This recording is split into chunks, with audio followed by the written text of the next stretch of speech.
Good morning, everybody.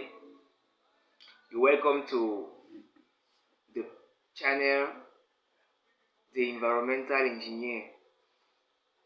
We've had our first lesson on just a brief introduction on biosecurity and GMO regulation.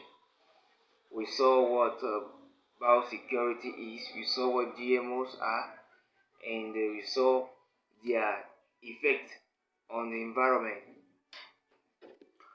So please do not forget to like and subscribe to our new YouTube channel.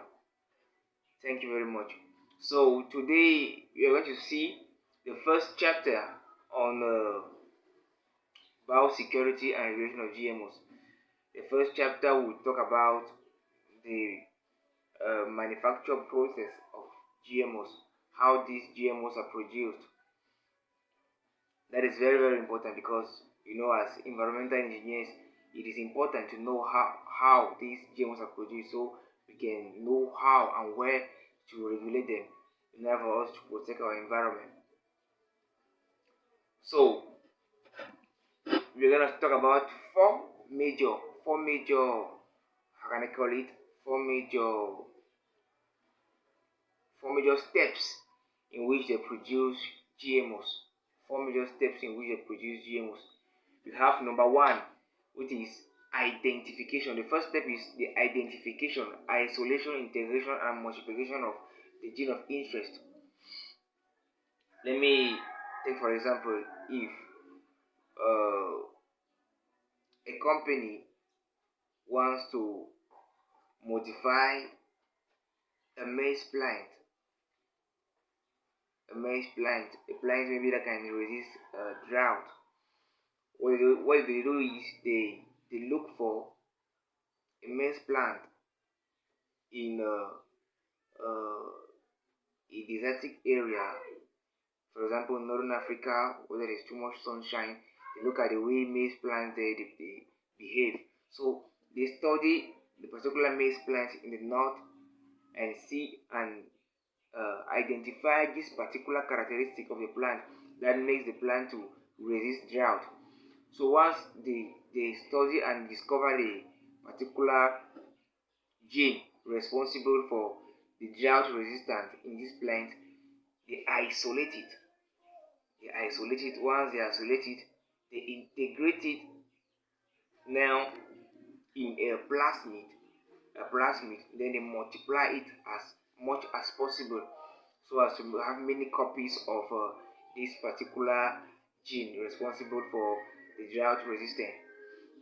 So that's all about the first step: identification, isolation, integration, and multiplication of this gene of interest.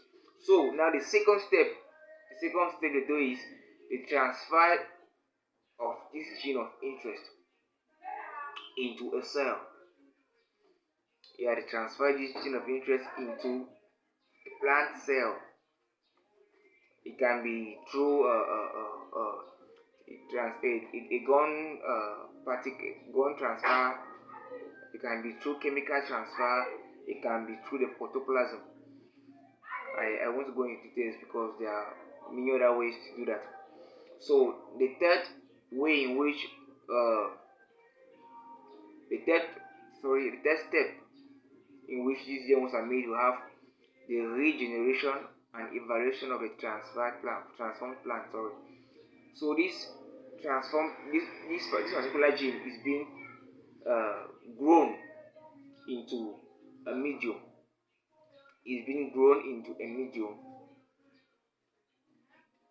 Into a plant in itself, and they make sure they observe the characteristic of this plant to see that actually the character they need in that plant is being present, or the character they want to remove is taken off.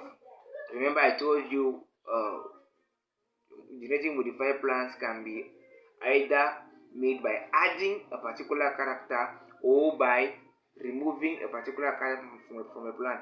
So in this third step, what they do is they grow a plant modified already to see whether the plant respects the characteristics wanted. So once this plant respect the characteristics wanted, they go into the fourth and the last step, which is the incorporation of this transgene into a commercial variety. What they do now is they do cross pollination of this unique 100% GMO with uh, a commercial variety, so as to inject this commercial variety, giving it a new characteristic, taking the characteristic from the purely made GMO plant and inserting it into a commercial variety, a variety that can better more be that can give out great great output, because a variety that can multiply, for example maize, that can maybe a maize variety that can have uh, three maize fruits on it. So these are the major four ways in which these GMOs are produced. Thank you very much for listening to us. Please, as you're about to end this video, please do not forget to like and subscribe. Next week we're going to see laws on GMOs. What are some of these laws that protect the environment?